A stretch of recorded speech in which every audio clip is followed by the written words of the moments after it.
to those learning about Dhamma practice. Today we learn Dhamma about harmony. This harmony means having unity and cooperation, having metta, loving kindness to each other, having karuna, compassion, having mudita, sympathetic joy, having upekkha, equanimity. So this is the mind having the four divine abidings. If the mind has these divine abidings, then when we are with others, there will be good harmony present. So the divine abidings of metta and compassion is a very important foundation. Then when we people gather together, we're able to share, like through giving and generosity, and by helping society in different ways. And in economic crisis and pandemic disasters, if we have metta and compassion, we help each other out, then it helps to overcome various problems, and the severe situation can be eased. But when there is a lack of harmony, like when there are people who don't stay within rules and laws, then it becomes chaotic. Like the countries that don't have the vaccine are chaotic in one way, and the countries that do have the vaccine, the people there may not be united as one, and some take the vaccine, but others don't take it. So there is difficulty in managing the situation. When the pandemic and sicknesses spread like this, the government wants the people to isolate, quarantine, and to ward it off, and for each person to help out and sacrifice for the public benefit so that they all can overcome the situation. And there are countries that have strict laws and rules, and their leaders are strict and firm in these rules and laws, and when they take serious action, then they can take the public through the situation. But if the public are not in harmony, and they don't believe or listen to the leaders, then chaos arises all the same. So there are dangers in this way, as we have seen in the present day situation. If we talk of the Buddha's times, there were incidents like this as well, because the people didn't see the benefit of harmony, and so chaos arose. But if they came back to being in harmony, then they could survive it. So the Dhamma that leads to harmony is called Saraniya Dhamma. It is the Dhamma that causes us to be considerate of others. There are feelings of fondness, conciliation, unity, that is, being in harmony. There is respect, helping and assisting each other. There is cooperation and harmony like this. It is very united. So whether being together with just a few people or a lot of people, harmony plays great importance. One doesn't argue and dispute because of differing views. And when everyone has virtues like this, then there is inner gladness. The things that we're able to share with others, material goods, food and money, we share it out if we're able to. We also share by way of giving our mindfulness and wisdom, sharing with words, and also sharing with material wealth. So in living our life, we need to have contact with others, whether friends in one room, friends in society, or even friends of the same nationality. If we have good relationships, then this harmony is the cause for us to be able to be considerate of each other. Like if someone has metta towards us, they have love and sacrifice for us, then we will think fondly of that person. So this is having metta and compassion for each other. Then in doing actions, there will be mutual respect, and when we are together, there will be happiness. And so the Buddha taught 6 principles for this. 1 is having metta, kindness by way of bodily actions. Whatever we do, we have metta towards each other. We have good intentions for each other. We are friendly towards friends, acquaintances, colleagues, and those around us. We help them in various ways with a willing heart. And we also behave with polite conduct consistently. We give respect and sincerity to others, whether in front of them or behind their back. We are humble and we know the correct ways of respect.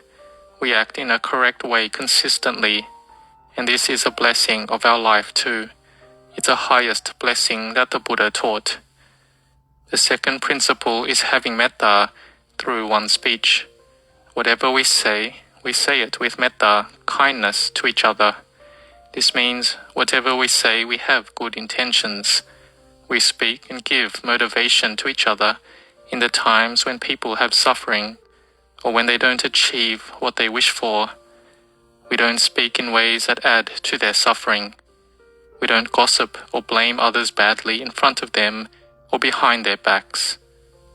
So this is a virtue that is very important, to have metta in actions and words, to say and do good things which are of benefit.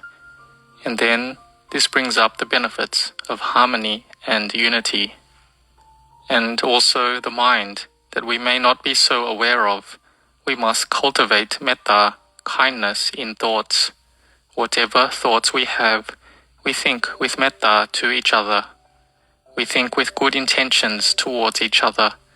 We have love and metta for each other. This really gives unity. So we are not jealous or envious. We are not biased. We have no ill will. We do not want to harm each other. We know how to give chances, to forgive. So this is not easy to practice, this principle, but it is training ourselves. So no matter how hard it is, we must be able to overcome it. We must be able to overcome jealousy. We must be able to overcome ill will and thoughts of harming others. This must be trained in. So this is in regards to thoughts of the mind. But however it is, if we can't do this principle yet, we must train our actions and speech first. Then later, we slowly train our minds. And this also requires support from samadhi, meditative concentration, until it can make our minds peaceful. And we also need to have wisdom as well. The fourth principle is sharing what we have with a good mind. We share with each other. If we have little, we share a little. If we have a lot, we share a lot. We give out benefit so that it reaches others equally. So doing this, there is love arising. There is harmony arising. Everyone helps each other, protecting and maintaining the benefits of the public. We do not take it for one's sole benefit, and we are not prejudiced. There is equality. We are considerate of others consistently. The Buddha taught this as sattarana bhogi. This is the material goods and things that are being used and consumed. And the word sarana, this means these things are for the use of the greater public. It can be used equally by others. It is not kept for one's private use or for one person. And it's a cause of love for each other. It brings up consideration, assistance, and respect for each other. And arguments and disputes don't arise. And this is the practice and ways of doing things in the Wat Nong Pa Pong lineage, that whatever requisites and material support is received, it is shared out. The alms food received, whether one gets a lot or a little, it is all gathered together and shared out. The one in the front that gets to take first, to take from the shared food first, they must think of the people behind them. Even if they get food first or donations first, they must think of the people behind, whether they have enough. And so Venerable Ajahn Chah had warned, be careful, share the food out, and think of the little novices. If we were the little novices, we wouldn't get to eat. He said it has to get to the ones right over there. So when there was the food received, there were the monks who had the duty to share the food and requisites out. They had to think of the young monks and novices at the back of the line so that it was received equally. Whether it was a novice or a senior monk, they would have a similar opportunity to receive these things to be consumed. The fifth principle is sila samanyata, to have sila, morality, practiced on the same level. This sila is for each person in society. Everyone has to start keeping sila. Pancha sila has the 5 moral precepts. By everyone keeping even one precept together is good. Some have 2 precepts, and even better for those keeping 5 precepts. And this is practiced by following it strictly. So then there is equality. They are all under the same laws. So in the present day, this is kept by following the same laws, believing in that law and trying to follow it. If we don't follow it, then there may be problems coming up, like in the present situation with the vaccine and isolating, where some or many of the public don't want to accept it and don't want to follow it. Or even if just a small group doesn't want to follow the rules, then there is chaos all over the country. So we have to be careful and have harmony and cooperation. This will lead to happiness and peace. And the last principle, the 6th point, is very important. Ditthi samanyata, having views on the same level. We people have problems these days because of views that aren't the same. They are different. We see things differently. We don't see eye to eye. But what causes problems to arise is that we hold on to that we are good and others are not good. So we have to listen to both sides' views and to accept some of the views of others. But however it is, having differing views is normal. This is because we have different levels of mindfulness and wisdom, but we don't get to the point of arguments and disputes because of differing views. So this is the Dhamma that leads only to progress, and there is no decline. It's a Dhamma that leads to prosperity in life, whether for laity or for monks. So this harmony is important. And we can see that in the 1-month season that has passed, the harmony and unity of 5 monks can have the benefits that they can receive katina cloth, which was allowed by the Buddha. So there is the Sangha of 5 monks that spend the rains retreat, and the lay people that have faith to offer katina cloth and other requisites to support the Buddha Sasana, the dispensation. And this is so that the Buddha Sasana can be sustained. The monks can be sustained. They are the individuals of the Sasana.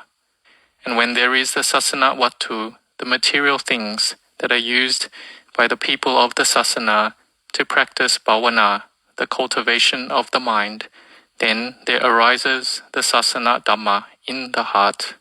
So this is the important point.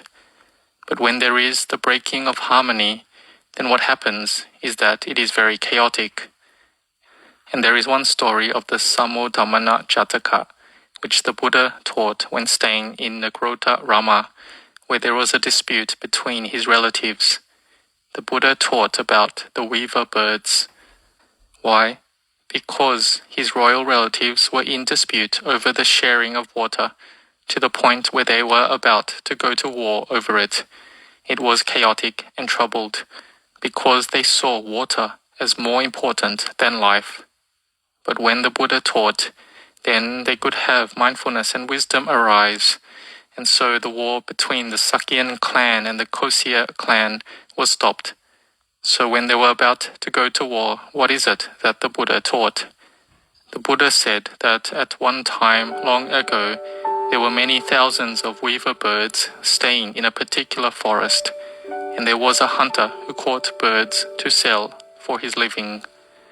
One day, the leader bird advised the others that if they got caught in the hunter's net, that everyone should put their head in the gaps of the net, fly upwards towards a thorny tree and throw off the net, then fly off and escape.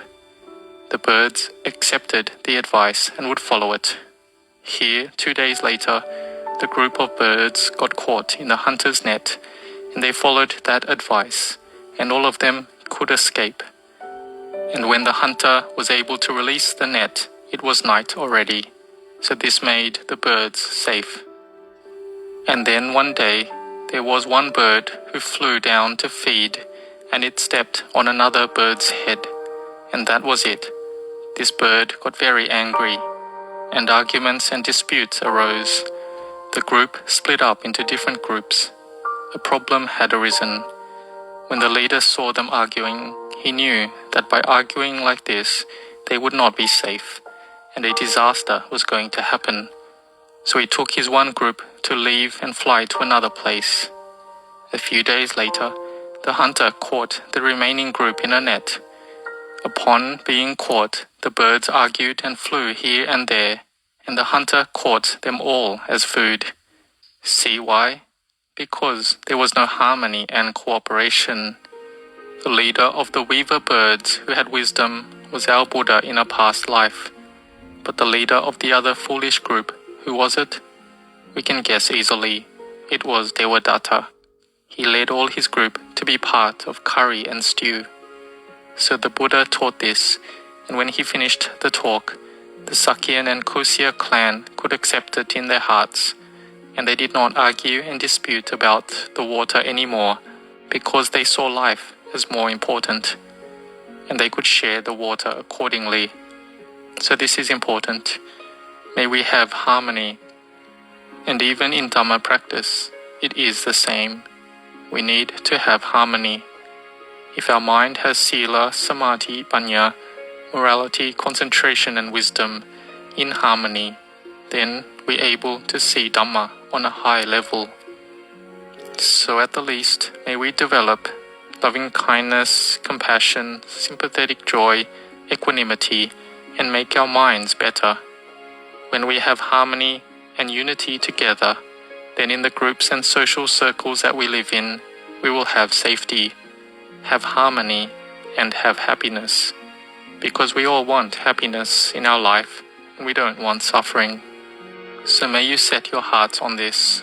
May you all be at ease.